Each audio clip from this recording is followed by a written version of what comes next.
Hey, it's Brett, and this is Brett and Some Books. And today we are continuing The Plot to Seize the White House by Jules Archer. This is Part 1, Chapter 8. There were too many things that McGuire had told him that rang true and could not possibly have been invented. Even as Butler brooded over the affair and wondered what to do about it, another of McGuire's uncannily accurate predictions materialized 2 weeks after their talk. In September 1934, the press announced the formation of a new organization, the American Liberty League, by discontented captains of industry and finance. They announced their objectives as to combat radicalism, to teach the necessity of respect for the rights of persons and property, and generally to foster free private enterprise. Denouncing the New Deal, they attacked Roosevelt for fomenting class hatred by using such terms as unscrupulous money changers, economic royalists, and the privileged princes of these new economic dynasties. Butler's eyes widened when he saw that treasurer of the American Liberty League was none other than McGuire's own boss, Grayson M.P. Murphy, and one of its financiers was Robert S. Clark. Heading and directing the organization were DuPont and J.P. Morgan and Company men. Morgan attorney John W. Davis was a member of the National Executive Committee, the same Davis that Clark had identified as the author of the gold standard speech McGuire had tried to get Butler to make to the American Legion Convention in Chicago.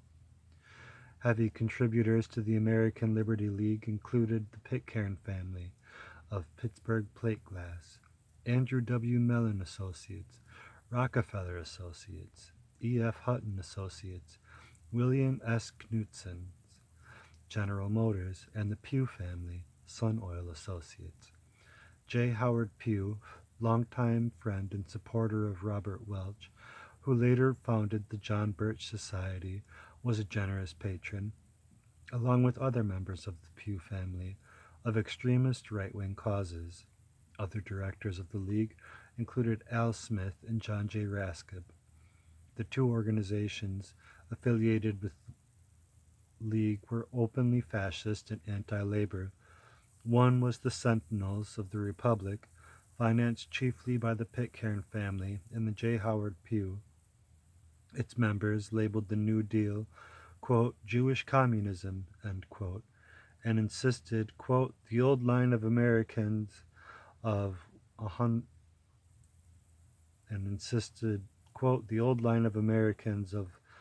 $1,200 a year want a Hitler, end quote. The other was the Southern Committee to Uphold the Constitution, which the conservative Baltimore Sun described as, quote, a hybrid organization financed by Northern money but playing on the Ku Klux Klan prejudices of the South, end quote.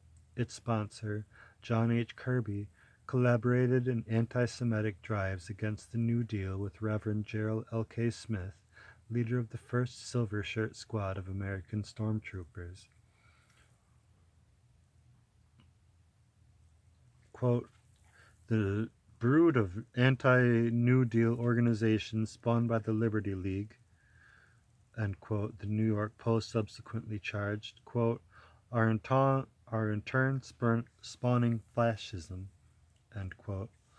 Butler was stunned by this fulfillment of McGuire's prediction. As he later testified, just at the time McGuire had said it would, the American Liberty League had appeared and was all that McGuire had said it would be, and it was obviously no coincidence that Grayson M.P. Murphy, Robert S. Clark, and the Morgan interests were deeply involved. Even yet another of McGuire's predictions came true a fortnight later, when Al Smith published a scathing attack on the New Deal in the New Outlook, breaking publicly with the president over economic policies. If Butler had any lingering doubts about the authenticity of McGuire's claim to have inside knowledge of what American big business leaders were up to, the appearance of the American Liberty League on the schedule and Al Smith's break with the White House convinced him that McGuire's revelations of a plot to seize the White House were no crackpot's fantasy. McGuire had called the shots every time. Butler was now genuinely alarmed.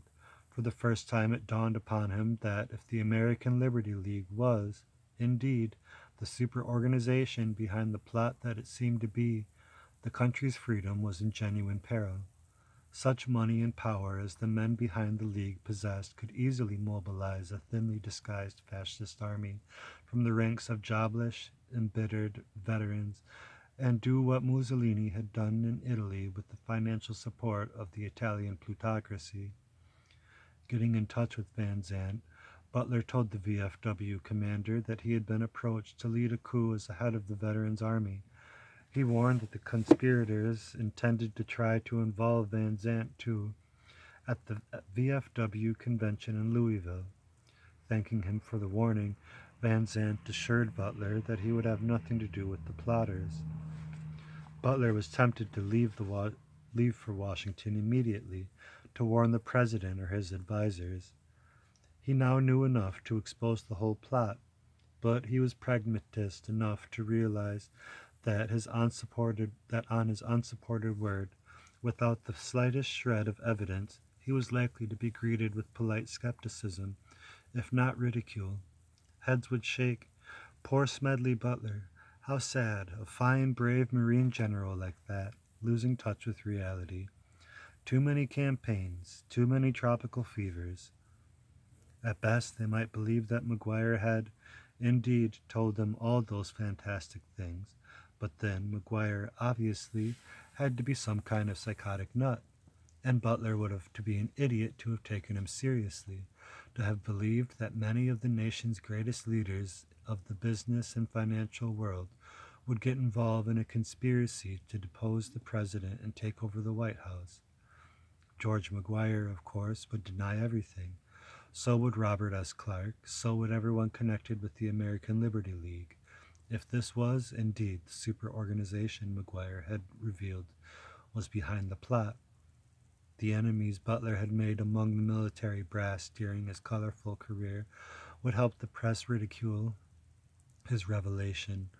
Old Gimlet Eye, they would scoff, is at it again, stirring up a storm, making headlines.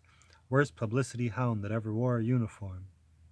But Smedley Butler had never in his life backed off from his duty as he saw it. Convinced that the democracy he cherished was in genuine danger, he steeled himself for the ordeal of public mockery and humiliating attacks that he knew would follow his exposure of the conspiracy.